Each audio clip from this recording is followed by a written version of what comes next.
Hello বন্ধুরা, রশিদা কিচেনে সবাইকে স্বাগত জানাই। আজকে কাঁচকলার ভর্তা বানাবো। ভর্তা বানানোর জন্য দুখানা কাঁচকলা ধুয়ে পরিষ্কার করে নিয়ে পানিতে দিয়ে দিচ্ছি। দিয়ে এবারে ঢাকনা দিয়ে ঢেকে দেব।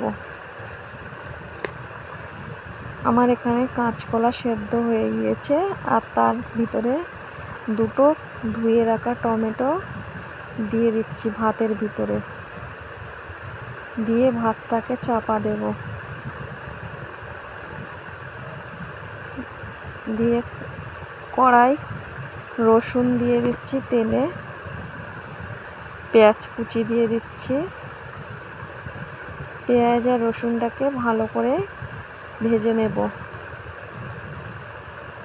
কাঁচকলার ভর্তা বানানোর জন্য পেঁয়াজ রসুন ভেজে নিলে খেতেও ভালো লাগে।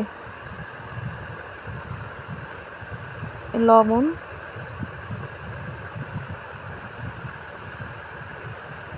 হলুদের গুঁড়ো। এবারে এটাকে নাড়িয়ে ভালো করে ভেজে নেব।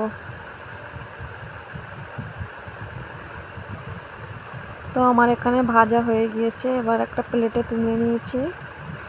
এবার কাঁচকলা ভর্তা বানানোর জন্য খোসা ছাড়িয়ে নিয়েছি টমেটো আর কাঁচকলার।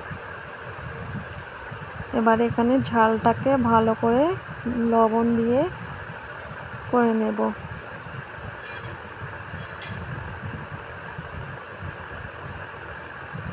ভালো করে মাখিয়ে নেব। বন্ধুরা, এইভাবে একবার বাড়িতে বানিয়ে খেয়ে দেখবেন, খুব সুন্দর লাগবে। এবারে দিয়ে দেবো একটুখানি সর্ষের তেল। তো বন্ধুরা, আমার কাঁচকলা ভর্তা বানানো হয়ে গিয়েছে। এভাবে একবার বাড়িতে বানিয়ে দেখবেন, খুব ভালো লাগবে।